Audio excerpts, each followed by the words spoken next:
ትተካለች አንቺ አንቀላፍተሽ ነው እንጂ ምእመናን አትፍሩ አትሸበሩ አትደንግጡ ሌሊቱ አልፎ ቀን ይመጣል ራሷ በራሷ ተስፋ ቆርጣ ባሏ በሷ ቆርጦ ኪዳነ ወልድ ክፍለ መዝገበ ቃላት ላይ ምን ነው ደስፈቀረ ማርያም ሆይ መልሱ አለቀበት ድንቅ ነው ይሄ ታምር ነው ለዚህ ነው ሊቁ እንደተናገረው ሁለት አካላት አይተኩም ምእመናን በደንብ ስሙኝ ወንድ ሳላት ይሄ እንዴት ይደረግልኛል ብላ ተከራከረች ዓለም በጠቅላላ ይሁንልኝ ብሎ በሷ በኩል ተወክሎ ሞት በህይወት መቃብር በትንሳኤ ሐዘን በደስታ ጉርለት በሙላት ተተካ በመቤታችን እሺ ባይነት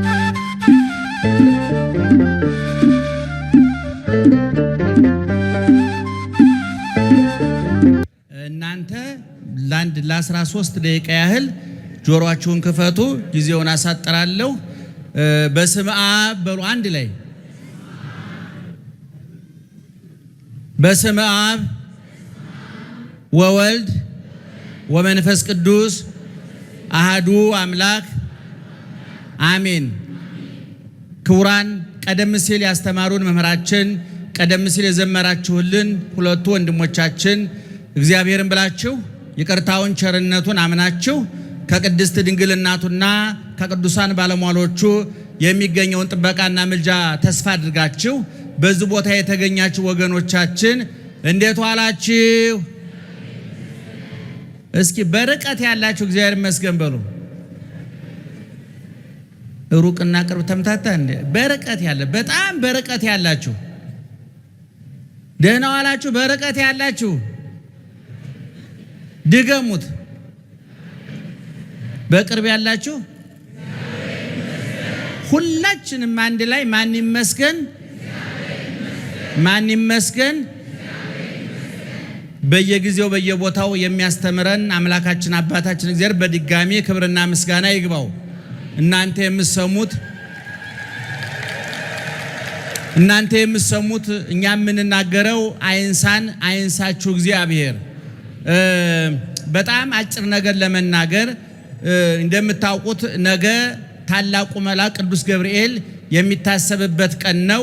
እንደ አይነት በዓላት ስናከብር ዋናው የምስጋናውን አይነታ የሚጠጣው እፍታውን የሚበላው የምስጋና ውሃ ልክና መሰረት መደምደሚያና ጉልላት ትናንት ንጉስ የነበረ ዛሬም መንግስቱ ያልተሻረ ለዘላለም በመንግስቱ ሽረት በባህሪው ልፈት የሌለበት ቅድመ ዓለም ንጉስ የነበረ በዘመናት መካከል ንጉስ የሆነ ዘመንንም አሳልፎ ንጉስ የሚሆን በጊዜ በቦታ በሁኔታ የማይለወጥ ፍቅሩ የማይቀዘቅዝ ጥላቻ ፍቅሩን የማይቀላቀልበት ትናንት የወደደን አሁንም እየወደደን ያለ በጣም በእርግጠኝነት አፋችንን ሞልተን የምንመሰክረው ነገም የሚወደን አባታችንም አምላካችንም እግዚአብሔር ትናንትናም ንጉስ ነው ይነግሳል፣ ዛሬም ንጉስ ነው ይነግሳል፣ ለዘላለም ነግሶ ይኖራል። እግዚአብሔር ወዳጆቹ በቤቱ በጊዜው በሁኔታው እንዲሾሙ አድርጓል። የጊዜ ባለቤት እግዚአብሔር ነው። የቦታ ባለቤት እግዚአብሔር ነው። የሁኔታ ባለቤት እግዚአብሔር ነው። ሁኔታውን ለወዳጆቹ፣ ጊዜውን ለወዳጆቹ፣ ቦታውን ለወዳጆቹ አሳልፎ ይሰጣል። የሱ የባህሪ የሆነውን በጸጋ ይሰጣቸዋል። እሱ ከማንም ያልተቀበለው ማንም የማይወስድበት የባህሪ ክብሩን ሲያጠፉ የሚወሰድባቸው ሲያለሙ የሚጨመርላቸው ክብሩን ይሰጣቸዋል። ኦርቶዶክሳዊት ተዋሕዶ ቤተክርስቲያን ወር በገባ 19ኛውን ቀን ለቅዱስ ገብርኤል መታሰቢያ ታደርጋለች። የሐምሌና የታኅሳሱ ደግሞ ዓመታዊ በዓል ነው። እንግዲህ ቅዱስ ገብርኤል ከሚደነቅባቸው ከሚወደድባቸው መካከል አንዱ ለእመቤታችን ብስራት ይዞ መምጣቱ ነው። በዚህ በሉቃስ ወንጌል ምዕራፍ 1 ከቁጥር 26 ጀምሮ ስታነቡ ወንጌላዊ ሉቃስ ሐዲስ ኪዳን ምን ማለት እንደሆነ የት እንደተጀመረ ማን እንደጀመረው መነሻ ሐሳቡን ስረ ነገሩን በሚገባ ጽፎልናል። እንደምታውቁት እመቤታችን በቤተ መቅደስ ነው ያደገችው። ቤተሰብ አታውቅም። አባቷም እናቷም አሳዳጊዋም እግዚአብሔር ነው። በ3 ዓመቷ ቤተ መቅደስ ገብታ በ15 ዓመቷ ቅዱስ ገብርኤል ሊያበስራት እንደመጣ ታውቃላችሁ። መልአኩ በ6ኛው ወር ነው የሚለው። ኤልሳቤጥ በጸነሰች በ6ኛው ወር፣ ኤልሳቤጥ በ9 ዓመቷ ነው የጸነሰችው። ምናልባት በሰባዊ አስተሳሰብ በሳይንሳዊ መመዘኛ በተፈጥሯዊ ሕግ ሊደረግ የማይችል ሊፈጸም የማይችል ሙቀት ልምላሜ ከተለያት በኋላ ነገሮች ሁሉ አክትመዋል አብቅተዋል ተብሎ እንኳን ሌላው ራሷ በራሷ ተስፋ ቆርጣ ባሏ በሷ ቆርጦ ሚስቴ ሙቀት ልምላሜ ተለይቷታል የሴትነት ወጉ ቀርቶባታል ስለዚህ መጽነስ አትችልም ብሎ ባሏ በሷ ተስፋ ቆርጦ የተከራከረባት እሷን በራሷ ተስፋ ቆርጣ አለቀልኝ አበቃልኝ አለችው ኤልሳቤጥ በ90 ዓመቷ ጸንሳ ጽንሴን ለማንም አልናገርም አሁን ብናገር ማን ያምነኛል የበላችው ነገር ቢኖር እንጂ ጸንሳ ነው ብሎ የሚያምነኝ የለም ብላ እሷና ቅዱስ ገብርኤል እግዚአብሔር የሚያውቁት ምስጢር ነበረ ለ5 ወር የተሰወረ በ6ኛው ወር ቅዱስ ገብርኤል ወደ እመቤታችን መጥቶ ሊያበስራት ሲመጣ በ6ኛው ወር ነው የሚለው በ6ኛው ወር መልአኩ ገብርኤል ናዝሬት በገሊላ ውስጥ ወዳለች ናዝሬት ወደምትባል ትንሽዬ ከተማ ተልኮ መጣ የእመቤታችን ስም ተጠቅሷል የጠባቂዋ የዮሴፍ ስም ተጠቅሷል ባጭሩ መልአኩ መጥቶ ማርያም ሆይ በሉ እስኪ አረ ጮክ ብላችሁ አትፍሪ ማን ሆይ ምን አትበይ አትፍሪ እስመረከብኪ ሞገሰ በኀበ እግዚአብሔር በእግዚአብሔር ዘንድ ባለሟልነትን አግኝተሻልና ላለመፍራቷ ምክንያቱ ምን አግኝታለች በእግዚአብሔር ዘንድ ባለሟልነትን አግኝተሻል ብሎ አበሰራት እንግዲህ በመካከል ያሉት ክርክሮች ዘላይ ተጽፈዋል ቅድም እንደነገርኳችሁ እመቤታችን ወንድ አታውቅም ድንግል ናት 15 ዓመቷ ነው 20 ዓመት ይሆናት 30 ዓመት በድንግልና ኑራ በድንግልና መሞት እግዚአብሔር ማገልገል ነው ውሳኔዋ እና መልአኩ ትጸንሻለሽ አላት አስደነገጣት አስበረገጋት ሁለት ትልልቅ ነገሮች ከሷ በፊት በሷ ጊዜ ከሷ በኋላ ለዘላለም የማይከናወኑ ለዚህ ነው ሊቁ እንደተናገረው ሁለት አካላት አይተኩም ምእመናን በደንብ ስሙኝ ሁለት አካላት አይተኩም በላይ እግዚአብሔር በታች ድንግል ማርያም ምትከላቸው ጻርቃን ይተካሉ አርሴማ ትተካለች አንቺ አንቀላፍተሽ ነው እንጂ ጊዮርጊስ ይተካል አንተ አንቀላፍተህ ነው እንጂ ተክለ ሃይማኖት ይተካል አንተ አንቀላፍተህ ነው እንጂ ጻርቃን ይተካሉ ሰማዕታት ይተካሉ ቅዱሳን ይተካሉ እድሉ ዝግ አይደለም ክፍት ነው የአብርሃም አምላክ የይስሐቅ አምላክ የያዕቆብ አምላክ ዛሬም አብርሃም ቤት እንደገባው ሳራ ቤት እንደገባው አንቺ እኔ ቤት ለመግባት ከበር ቆሞ ያንኳኳል የማይተካው ቅድም እንዳልኳችሁ እግዚአብሔር አይተካም ምትክ አልባ ነው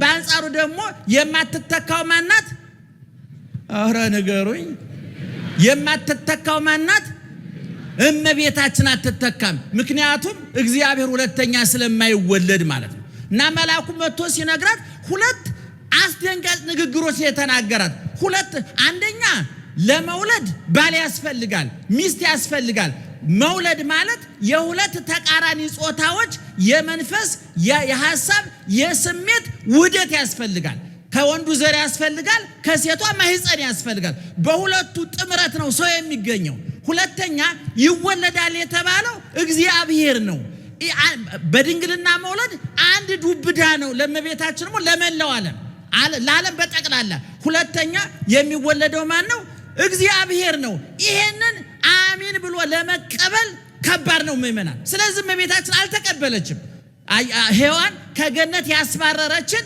በዚህ በመደንገጧ ነው የምድርና የሰማይ ንግስት ሆይ ሰላም ላንቺ ይሁን ብሎ እጅ ሲነሳ ሰይጣን ኪዳነ ወልድ ክፍለ መዝገበ ቃላት ላይ ምን ነው ደስ ፈቃለ ነው እንዴ አለች እመቤታችን ትጸንሻለሽ ተወልጃለሽ የምትወልጂውም ስሙን ኢየሱስ ትይዋለሽ እሱም የእግዚአብሔር ልጅ ይባላል አምላኩ አባቱ የዳዊትን ዙፋን ያወርሰዋል ለያዕቆብ ቤት ለዘላለም ይነግሳል ለመንግስቱ ፍጻሜ የለውም ብሎ ነገረ እፎኑ ይከውነኒ እንዘ ያምር በሴ ወንድ ሳላውቅ ይሄ እንዴት ይደረግልኛል ብላ ተከራከረች ቅድም ነግሬያቸዋለሁ ሁለት አዳዲስ ነገሮች ናቸው የተነገሩት አንደኛ በምን መውለድ ጮክ ብላችሁ ንገሩ በምን መውለድ በድንግልና መውለድ ሁለተኛ ማን ነው የሚወለደው እግዚአብሔር ነው እግዚአብሔር ቅድመ ዓለም የነበረ የማይሾም የማይሻር የማይወጣ የማይወርድ የማይቀንስ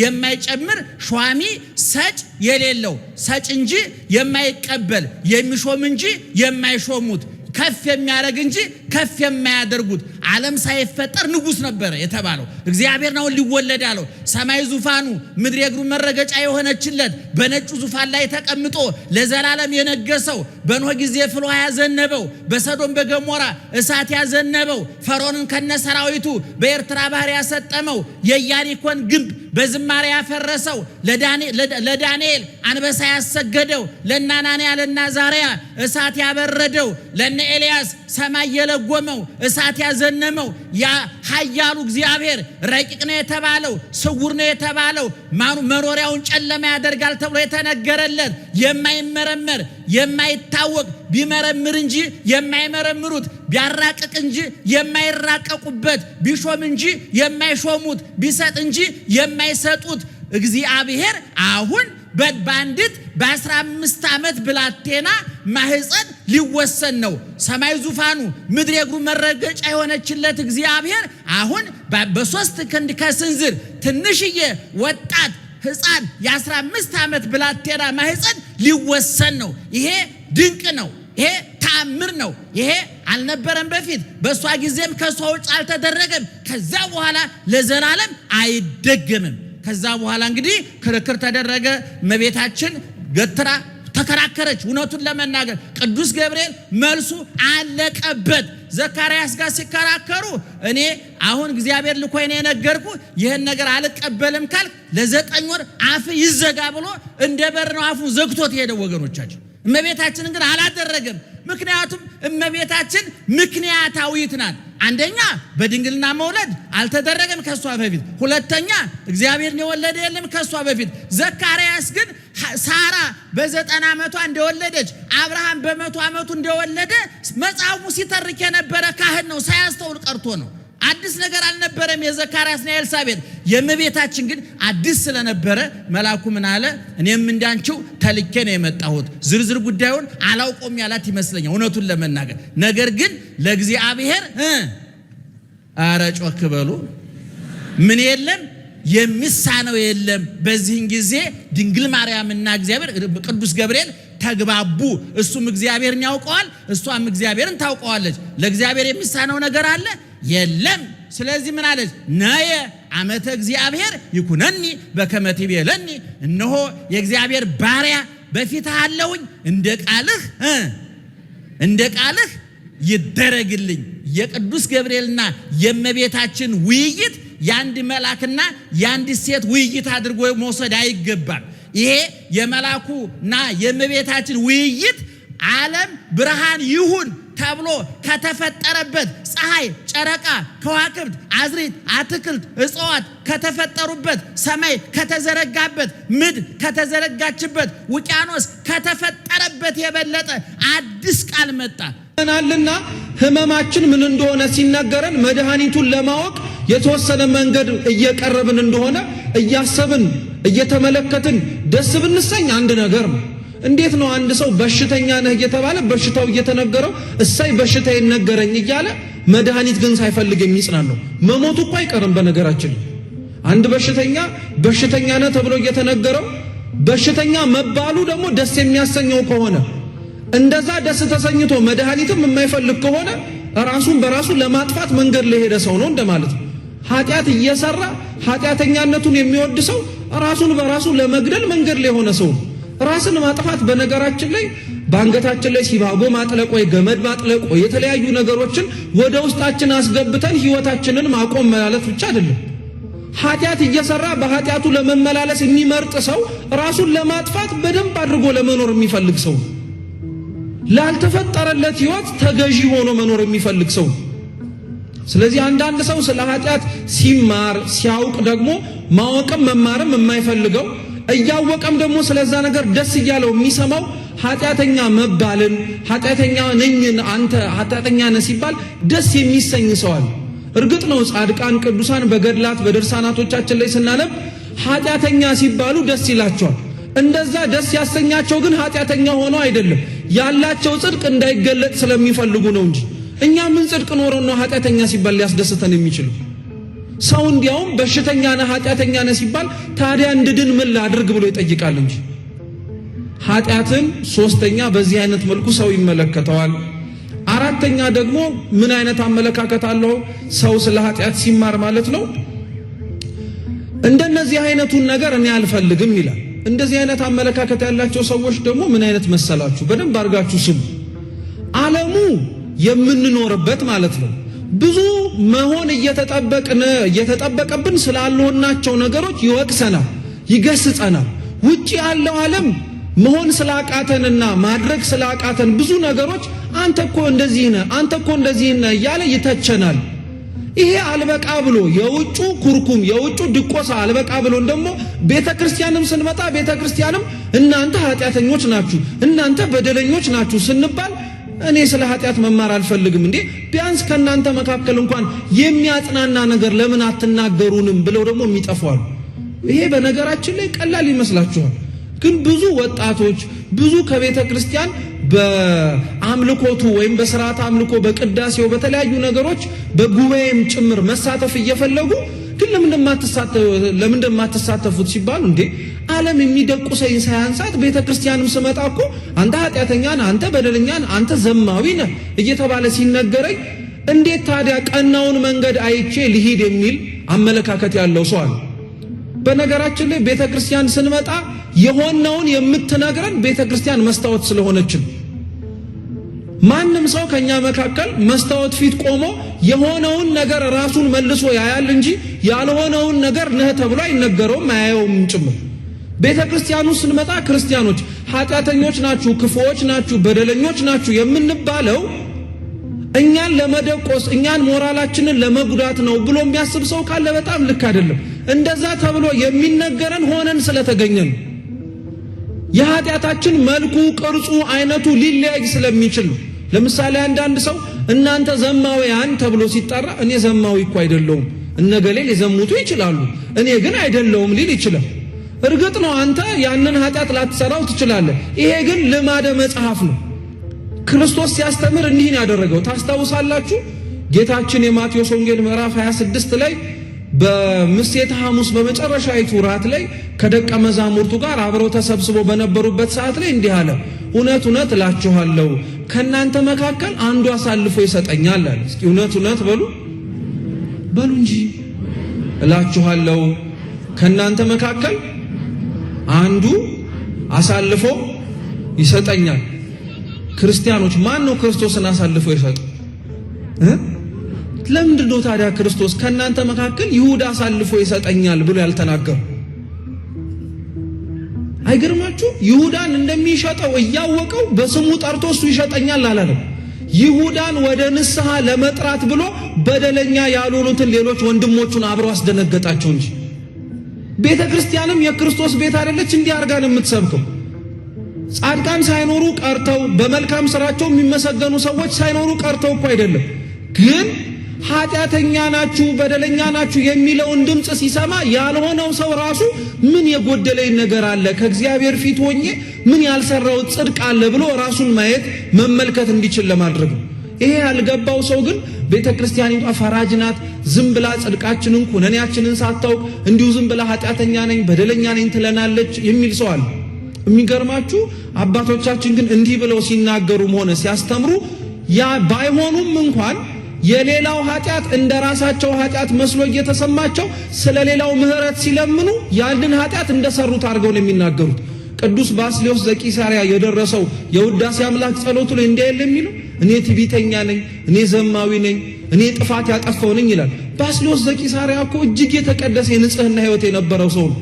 ዙሪያው ላይ የነበሩትን ሰዎች ኃጢአት ሲመለከት ግን ለነሱ የሚለምነውን ልመና ራሱ እንዳረገው አድርጎ ይናገራል።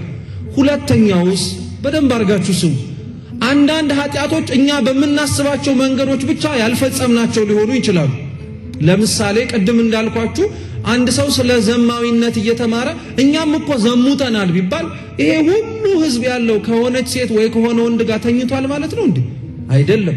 ማመንዘርን መጽሐፍ ቅዱሳችን ከወንድና ከሴት ከመተኛት ጋር አሻግሮ ማመንዘርን ከእግዚአብሔር ውጪ ሌሎች አማልክትን ያመለኩትንም ህዝብ እናንተ አመንዝራችሁብኛል እያለ ይናገራል።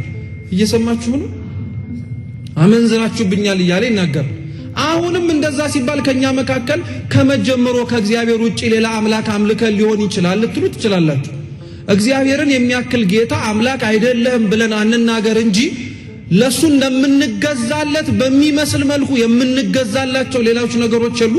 ሆዳችንን አንገዛለትም፣ ገንዘቡን አንገዛለትም። ከኛ የተሻለ ነው ብለን የምናስበው ሰው እግዚአብሔር አንበለው እንጂ ከሱ ያልተናነሰ ክብር ሰተነው አንገዛለትም።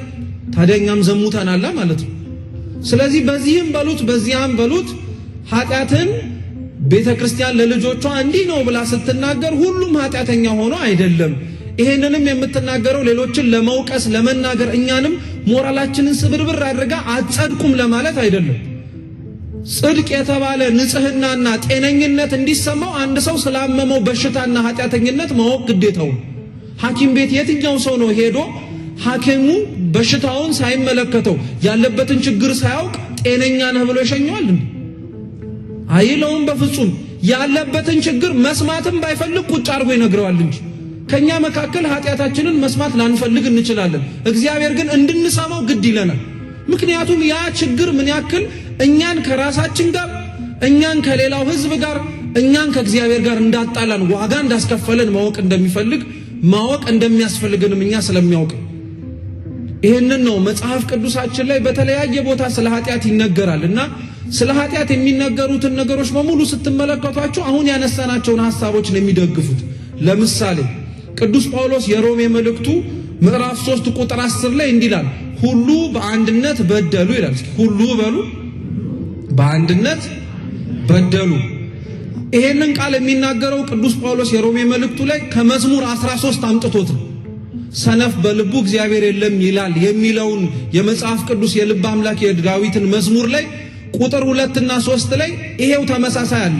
ሁሉ በአንድነት ረከሱ፣ እግዚአብሔርን የሚፈራ የሚያስተውልንም እንዳለ እግዚአብሔር ከሰማይ ሆኖ የሰው ልጆችን ተመለከተ። ይደግመዋል፣ ሁሉም በአንድነት ረከሱ፣ ከነሱም መልካምን የሚሰራት አንድስ እንኳን የለም ብሎ ይናገራል። ሄደ ራስን አስገዛለት። ኢጎን ገላ እባክህ ጓደኛ አድርገኝ ጧጧት ስትለለት ቀስቅሰኝ ባለው እንዲህ ወይናት እና ይሄ አሁን ሰው ጓደኞቹን ከቶፍ እንዲያረግ ምናምን አይደለም፣ ግን ወርዛ ያረጉ እግዚአብሔርን ከማጣት ጓደኝነት ወርዛ ያረግም። ባይዘይ ከቻልክ ነገራችሁ በቃ እስከመቼ እንደዚህ አይነት ሰዎች ነው በቃ አብረን ኃጢአት ሰርተናል አብረን ንስሐን እንግባ። ወርዛ ያረግም ኤላ እግዚአብሔርን በየቀኑ እንድትበድል ከሚያረጋ ኃጢአት ተታ ስራ ኪት አርገ ተርበ ተቸገረ ቤተክርስቲያን ብትኖር ወርዛ ያረጋል። ምንድነው አንድ ሰው ካለበት የኃጢአት እስር ነፃ ለማውጣት ቢፈልግ ፕሮሰሶቹ ምንድናቸው? ውስጡ ምንድነው ያሉት የሚለውን ብናነሳ ከሱ ብድግ ብሎ ሰው ለመጀመር ይመቻል ብዬ አስባለሁ። አሁን ግን አንዳንዴ ከመጾም ይጀምራል፣ እሱም መሃል ላይ ይይዘናል። ኢቭን ንስሐም ገብተን መልሰን የማይተውን ነገሮች አሉ ምናምን። እንዴት ነፃ እንውጣ?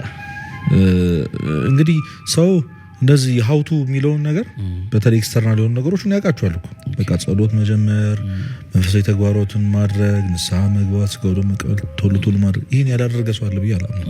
ከሌላችሁ ይሄ ነው መንገዱ። ምን የተለየ ነገር የለም። የንስሐ አባት ከሌለ ንስሐ አባት ያዝ። ከዛ ንስሐ አባት ይነግሩሃል ማድረግ ያለብን በቀኖናው መሀል እግዚአብሔርን እንድትወድ፣ ከዛ ያደረካቸው ነገሮች ስህተት እንደሆኑ እንዲሰማ፣ ጸጸት እንዲሰማ። ምክንያቱም ስግደት አለው፣ ምጽዋት አለው፣ ጸሎት አለው፣ ማስቀደስ አለው። ገብቷል። መንፈሳዊ ተግባራትን ሁሉ ያቀፈ ቀኖና ስለሆነ የሚሰጥ ያንን እንደ ግዴታም እንደምንም ብለህ አድርገው፣ ብቻ ስለ ኃጢአቴም ብለህም አድርገው እና ያ የንስሐ አባት መያዝን የመሰለ ትልቅ ነገር የለም። ጥሩ የንስሐ አባት ሰው መርጦ ጎበዝ የሆነ መንፈሳዊ ተግባር ላይ መንፈሳዊ ሕይወት ላይ የሚያጎብዝን የንስሐ አባት መርጣ ያዝ። ንስሐ አባት የሌላችሁ ሰዎች፣ ንስሐ አባት ያላችሁ ሰዎች ደግሞ ቶሎ አግኛቸው። ምክንያቱም የሆነ ቢያንስ ያስገድዳል።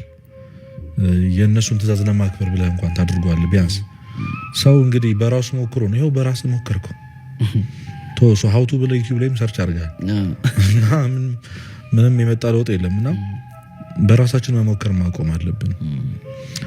ትልቁ በተለይ በዚህ ጄኔሬሽን ላይ ያለው ወጣት ያላስተዋለው ነገር የኢንቫይሮንመንት ጉዳይ ነው።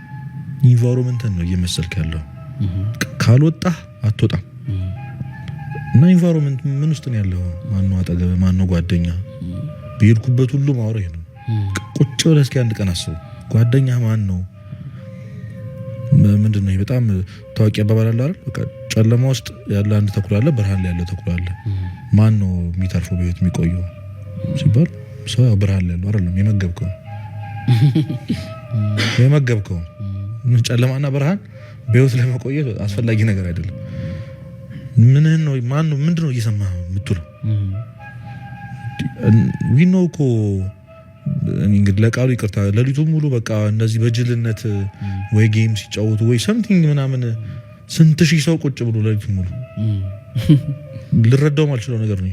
እና እንዴት ነው መለወጥ የፈለግከው? እንደዚህ ነገር ልቁጭ ይላል ስክሮል እያረክ ይዋልክ እንዴት ነው መለወጥ የፈለግከው?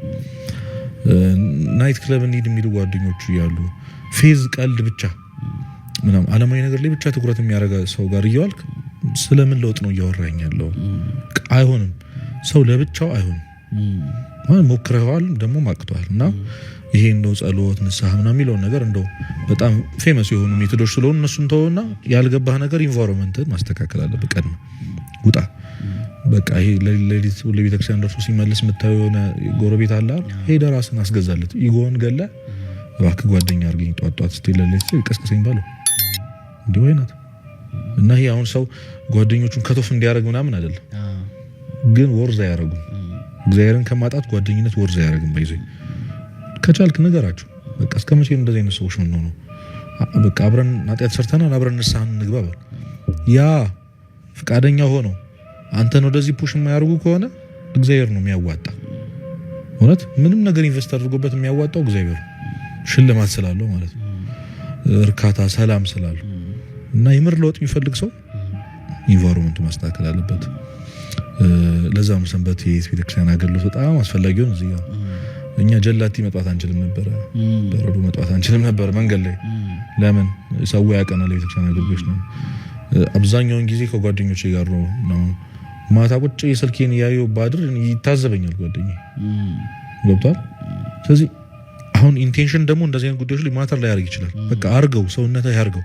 በግድም ቢሆን አንብብ፣ በግድም ቢሆን ቤተክርስቲያን ሂድ፣ በግድም ቢሆን ጸልይ። አጸልይም እንዴ የሚል ጓደኛ ያስፈልጋል። እንዴ ምን አይነት ውሎ ነው የምትለው የሚል ሰው ያስፈልጋል። ሮብ ዓርብ ስትበላ የሚቆጣ፣ ጾም ገና 3 ሰዓት 4 ሰዓት ላይ ካልበላው ሲል የሚቆጣ ጓደኛ ያስፈልጋል። ሼም ደግሞ የሚይዝ የምታከብረው ኢንቫይሮንመንት ያስፈልጋል። ያንን የምጠላውን ኃጢአት እንዳትሰራ የሚያደርግ ኢንቫይሮንመንት፣ ቤተክርስቲያን ማደር፣ ቤተክርስቲያን መመላለስ፣ ቢዚ መሆን ማለት ነው። እና ሱስ ነው አብዛኛው ክፉ ልማድ አለበት፣ ሱስ አለበት አይደል? እኔ እሱን እስክትረሳው ድረስ እንዳለብህ እስክትረሳው ድረስ ቢዚ የሚያደርግ መንፈሳዊ ህይወት ያስፈልጋል። ስራው ለምን አሁን አዳር ቤተክርስቲያን ውስጥ አታረገውም አይደል? በቃ አሁን ወርዝ ያደርግም ኤላ እግዚአብሔርን በየቀኑ እንድትበድል ከሚያደርግ ኃጢአት ተተ ስራ አኪዩት አድርገ ተርበ ተቸገረ ቤተክርስቲያን ብትኖር ወርዝ ያደርጋል። ሰው የምሩ መለወጥ ቢፈልግ በጣም ብዙ አማራጮች አሉት። የእንጀራ ጉዳይ ነው ይላል ዘፋኙ። እንደዚህ እኮ ምን ላድርግ ታዲያ? እሺ አሁን ይሄንን ትቼ ምን እና አንድን ነገር ዋጋውን ለማወቅ ግዴታ ማጣት የለብህም አንተ ማለት ቤተክርስቲያንን ዋጋ ለማወቅ እግዚአብሔር እንድትቀርብ ለሚያደርግ ነገር ለማወቅ መቼ እንዳነበብኩት ትዝም አይልኝ ሆነኝ። ሁለት መስመር ግጥም አለች። ጠላቴ ሆይ በል ከፍ ከፍ ከፍ ከዚያ ላይ ስትወድቅ አጥንት እንዳይተርፍ ይላል። ከፍታ ላይ ተመኘው ጦር ስለሆነ አይደለም። ከፍ ባልክ ቁጥር አወዳደቅ ስለሚቀየስ እና ከፍታ ያስፈራል። ሰው ሲያመሰግን ምናምን ነገር ዘይዶን ኖሚ ቢያውቁኝ ኖሮ እኮ እንደዚህ አያመሰግኑኝም ነበር። እኔ እንኳን እግዚአብሔር በሚያውቀኝ ልክ እንኳን ራሴን በማውቀው ልክ ጓደኞቼ በሚያውቁኝ ልክ እኔ ሰዎች ቢያውቁኝ ኖሮ እንደዚህ አይነት ክብር ቦታ አይሰጡኝም ነበር። ሰው ስለማያውቁኝ ነው። ምንም አይነት ጥሩ ስሜት ሊሰማኝ አይገባም because of this የሚለው ነገር እንደ ፕሪንሲፕል ነው ሙስሊም የሚያስፈራ ኤሪያ ነው። ትላልቅ እናቶች እኔ ቲክቶክ ላይ ከወጣቱ በላይ እናቶች ናቸው ያሉት። አሁን ነው ሲያረኩ ነገር ቤተክርስቲያን ሲሄድ በጣም ትላልቅ እናቶች ሚኒመም ከ50 ዓመት እና ከዛ በላይ የሚሆኑ እናቶች ናቸው ሪኮግናይዝ የሚያደርጉኝ። መጀመሪያ ልጆቻቸውን ጠርተው ልጅ ታውቂዋለሽ ምናምን ይሏታል። መንገድ ላይ አስቆመው ይመርቁሃል ምናምን ነገር የሆኑ እና ጠርተው ባለፈው የሆነ ቪዲዮ እንድጭ ብለ ተጠቀምካት ቃል አሳዝናኛለች። ይሄን ቃል አልወደውም እንደዛ አትበል ያሉኝም እናቶች አሉ። ሶ ትላልቅ እናቶች ያሉ ማለት ነው። ላይክ ቢከፋቸውም ደስ ቢላቸውም የነሱ ምርቃትም የነሱ እርግማንም ቫልዩ አሉ። የሚያስፈራ ኤሪያ በጣም ከዛ ደግሞ በኤክሲያን ትምህርትም ደግሞ ዝም ብለው ሳይወጡ ቪዲዮ ሳይሰሩ ምን ሳይሉ ግን አክቹሊ ኤሪያውን ካንቫስ የሚያዩ ኤክሲያን ዙሪያ የሚነገሩ ነገሮች የሚሰሙ ትላልቅ መምህራን ትላልቅ ሰዎች አሉ። እና እኛ እንደ ትውልድ አለብን ብዬ የማስበው ትልቁ ችግር የሆነ ለእግዚአብሔር ጊዜ ማጣት፣ ለነፍስ ጊዜ ማጣት ነው። ማለት ውስጣችን እኮ ፍላጎቱ አለ። ፍላጎት የማጣት ምናምን ጉዳይ ሳይሆን we don't know how to manage it ነው። አሁን ከመንፈሳዊ ህይወት አንፃር እስከዛሬ ሲነገረን የኖረ የሆነ አይነት ፕሮሰስ አለ። ከአንድ ሰው ስፒሪቹዋል ሲሆን ወይ ከእግዚአብሔር ጋር ያለ ሰው እንትን አድርጎ ተብሎ የተነገረን ፕሮሰስ አለን። ልክ ገና ስናስበው ያደክመናል። ምክንያቱም እኛ በጣም ቢዚ ሰዎች ነን። ስራ በጣም ቢዚ ያደርገናል፣ ኑሮ በጣም ቢዚ ያደርገናል፣ በጣም ብዙ ሪስፖንሲቢሊቲዎች አሉብን ምናምን ነገር እንደዛ የሚነገሩን ፕሮሰሶች ሁሉ መሄድ የምንችልበት አቅም ጊዜ ያለን አይመስልም። ሰው ሁልጊዜ እንደምናስበው አይ ዊል ሜክ ታይም በቃ አሁን ቺቺ ነገር ቦታ ስትይዝ ቺቺ ነገር ስትስተካከል ምናምን ነገር ይሄን አድርጌ እመጣለሁ በቃ ያኔ ሰብሰብ ብላለሁ የሚለው ሐሳቤ አክቹዋሊ እግዚአብሔር ጊዜ እንድናጣ ስለ ነፍሳችን ለማሰብ ጊዜ እንድናጣ ያደረገን ይመስለኛል። መንፈሳዊ ነገሮችንም ስናደርግ ደግሞ በዚህ ሜንታሊቲ ሆነን ከቴክኒካሊቲ አንፃር በቃ አብዳን ቤክሰን ደርሻለሁ ጸሎት ያደርሻለሁ አድርጌዋለሁ ከማለት አንፃር እንጂ አክቹዋሊ ከእግዚአብሔር ጋር ተገናኝቼበታለሁ በሚል ሜንታሊቲ አይሆንም። ልክ እንደ ሪስፖንሲቢሊቲ ልክ እንደ ግዴታ ሆኖብህ የሆነች ነገር አቺቭ ለማድረግ ብቻ ለውስጥ ላለው ወቀሳ ዝም ማስበያ ብቻ የሆነ ያክል እርምጃ እንራመዳለን እንጂ አክቹዋሊ ክርስቲያናን ኤክስፒሪየንስ ለማድረግ ጊዜ ያገኘን አይመስለኝም። ግን አክቹዋሊ ጊዜ ጠፍቶ አይደለም፣ ያው የጊዜ ባለቤት ራሱ እግዚአብሔር ነው። ግን የፕራዮሪቲያችን በጣም እንዴት ነው ተዛብቷል። ለየትኛው ነው ቅድሚያ መስጠት ያለብን የሚል ሄራርኪካል ኦርደሩ ነው ያምታታ ነው ስለሚመስለኝ ቅድሚያ መስጠት ያለበት ነገር ቅድሚያ ይሰጣል አይመስለኝም። ሁሉም ነገር ይቀራል አይደለ? ሁሌ የሚባል ነገር ስለሆነ በጣም ለምደነዋል ቃሉ። ግን አክቹዋሊ ግራቪቲውን ያሰብነው አይመስለኝም። ሁሉም ነገር ይቀራል። ጤናም ይቀራል፣ ውበትም ይቀራል፣ ሀብትም ንብረትም ሁሉ ነገር ክፉ መዝገብ ክፉ ነገር ነው የሚያወጣው አይነት ነው። ስለዚህ ቃላችን የምናችን ውጤት ነው ማለት ነው። የሐሳባችን ውጤት ነው። ቃላችን ቋንቋችን ነው ማለት ነው። እንደው ገሊት እኮ ልቧ ንጹህ ነው አፏ እንጂ ይባላል፣ ግን ውሸት ነው። ስለዚህ ሰው ልቡ ውስጥ ያለው ነው በቃል ደረጃ የሚወልድ። ጥሩ ቃል ያለው ኃይልና ክፉ ቃል ያለው ኃይል ነው። በቃ ኃይል ሶል አባውት ኤነርጂ እና የምንናገረውን ነገር ስንት ሰው ገሎ ይሆን? ስለዚህ ሰይፍ የሆነና ጤና የሆነ አንደበት አለ ነው። የጠማማ ምላስ ግን ነፍስን ይሰብራል ይላል። በሰው ነገር የሞቱ ሰዎች አሉ እና ሰውየው ይጠየቃል ነው መልስ መስጠቱ አይቀርም። አይነት ሰባሪ ቃል እንደሆነ ሰውየው ሞተ ያን ሰዓት ሰው ነው ይደነግጣል። ከባድ ነው። ኤነርጂ እኮ ነው። በሚያስደነግጡ ዜናዎች ጭንቀት ይመጣል እኮ። ኢሚዩን ሲስተም ይዳከም። እሱ እኮ ተናግሮ ሄዷል። ቃሉን ወርውሮ ኤነርጂውን አስቀምጦ ያ ገብቶ ግን አንተን ይላል። ኤነርጂው ገብቷል አንተ ውስጥ ያመጥፎ ኤነርጂ። እንዴት ግን አለኝ ትላለህ። ተኝተህም እኮ ነው። ኃይለ ንባብ የንግግር ኃይል ነው። በአጠቃላይ ግን የመነጨችው ከልብ ነው። ልብ ነው ወላጇ። ልብ ቃል እስትንፋስ የሚል ኃይል ተሰጠው ማለት ነው። ልብ የሚለው ቃል ለምሳሌ የህይወትን እስትንፋስ ሲልበት እውቀት ነው፣ ማስተዋል ነው፣ ልብ ነው። ከልብ ቃል ይወለዳል፣ እስትንፋስ ይወጣል ነው። አሁን ኃይሉን እዚህ ውስጥ እስቲ በተን አድርገን እንመልከተው።